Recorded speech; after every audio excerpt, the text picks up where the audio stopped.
O mistério do Flu. O que está acontecendo, Canedo? Eu tenho minha teoria, depois eu compartilho com vocês. Se é aquela maldição do Diniz de novo. Todo mundo fala, chega uma hora que o Diniz, o time cai muito de rendimento, não sei o quê. É isso? Pode ser. Primeiro que sim, 3 derrotas seguidas o Fluminense ainda não tinha experimentado, né, com ele.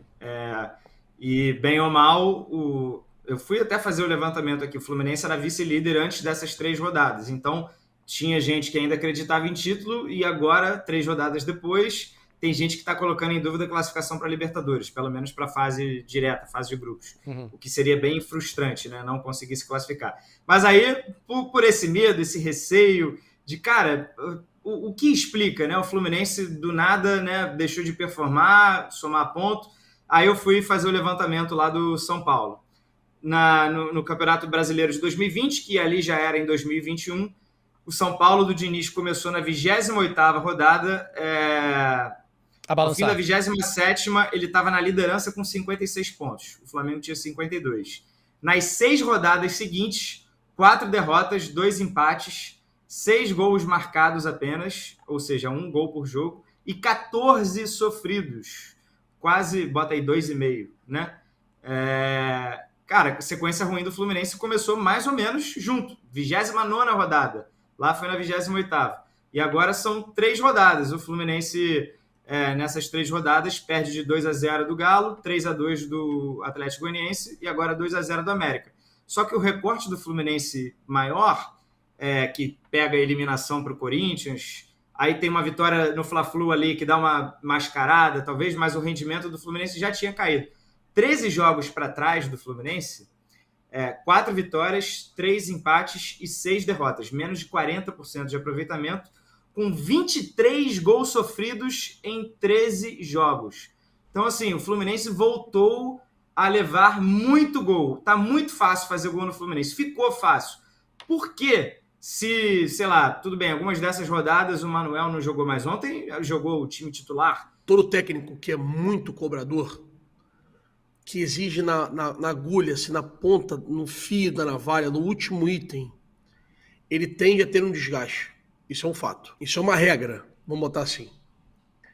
Eu não acho que o Diniz perdeu o grupo, todo mundo que trabalha com o Diniz acha ele do cacete e seguimos em frente.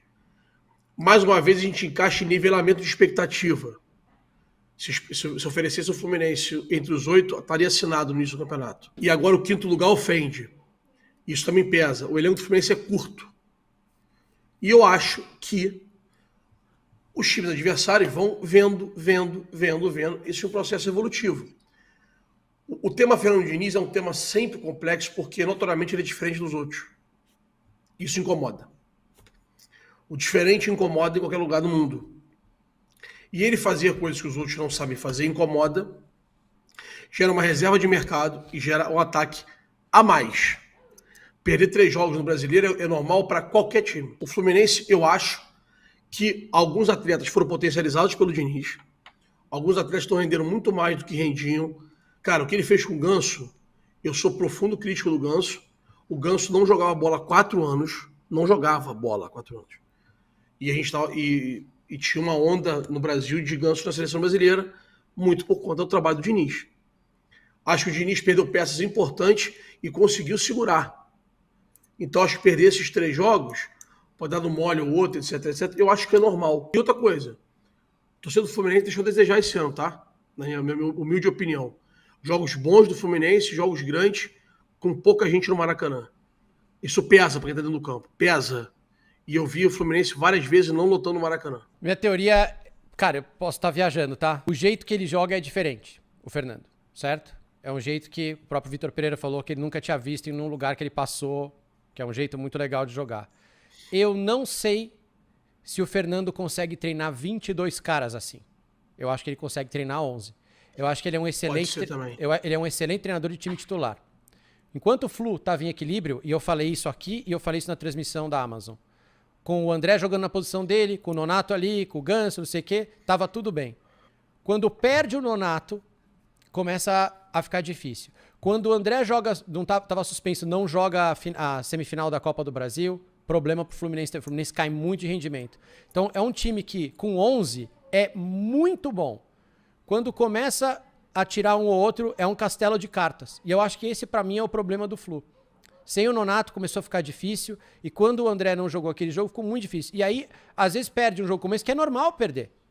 Às vezes é normal. Confiança. Mas aí você soma. Aí você olha pra trás e você vê essas outras coincidências e começa a achar que a culpa é do Fernando, que é o ciclo dele. Eu acho que não. Eu acho que ele só treina muito bem 11 caras. Eu não acho que os 22 entendam o que é pra fazer. Se você pega o Palmeiras hoje do Abel, e a gente conversou sobre Fluminense e Palmeiras naquele jogo que o Fluminense dominou o Palmeiras no Maracanã.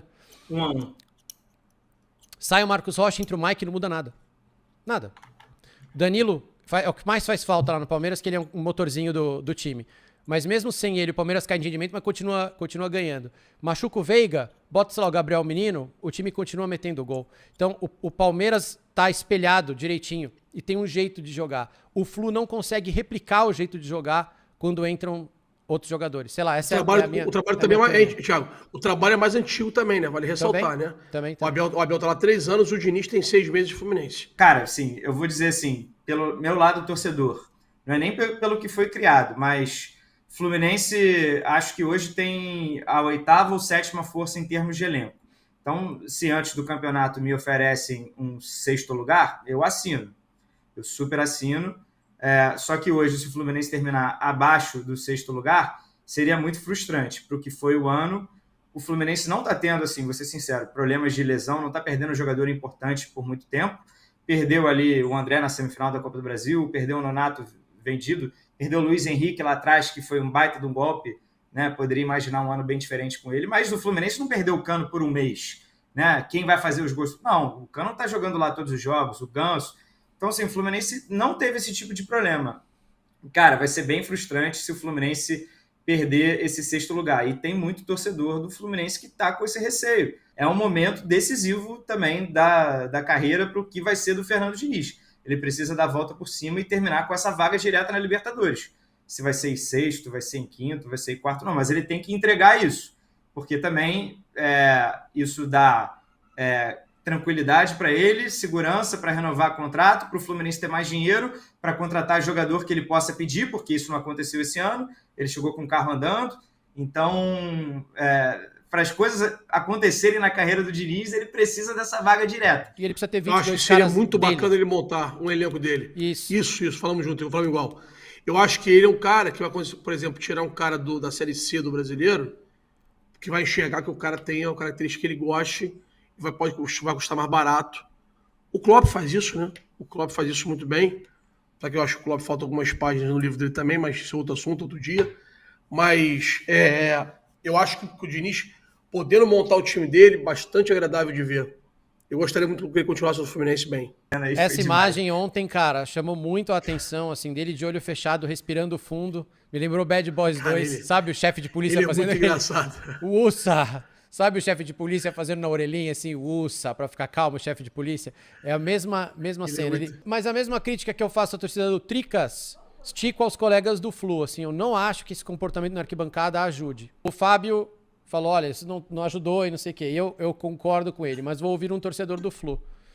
Chamar de time sem vergonha já tá na hora. É falta de vergonha. Não é falta de vergonha, esse é meu ponto desde o começo. Cara, eu discordo do Fábio. Acho que o torcedor tem direito, sim, de se manifestar. Não, direito tem. Eu só tô perguntando a utilidade. Ajuda, não ajuda, mas assim, pô, imagina o cara que foi lá para domingo chuvoso, Rio de Janeiro, jogo 18 horas, o cara que, pô, veio talvez até de outra cidade, o cara que tá se ferrando. Cara, eu não, assim, eu no lugar dele talvez ficasse olhando feio e, cara, vamos apoiar, porque, né, o time não vai fazer gol com você reclamando. Mas o cara pagou o ingresso dele ali, tá tranquilo. Então, assim, eu sou desses. Eu não acho que é vergonha na cara. Eu não vejo falta de vergonha na cara. Eu vejo muitos jogadores se esforçando, vejo elencos tentando se esforçar, mesmo se estão com salário atrasado, estão jogando. E, pô, o elenco mais aguerrido do Brasil é o do Fortaleza, bicho. Fortaleza tava lá na PQP. Fortaleza tava em último lugar. A gestão do Marcelo é Isso, brabíssima. Fortaleza deve ter o quê? A terceira campanha do segundo turno?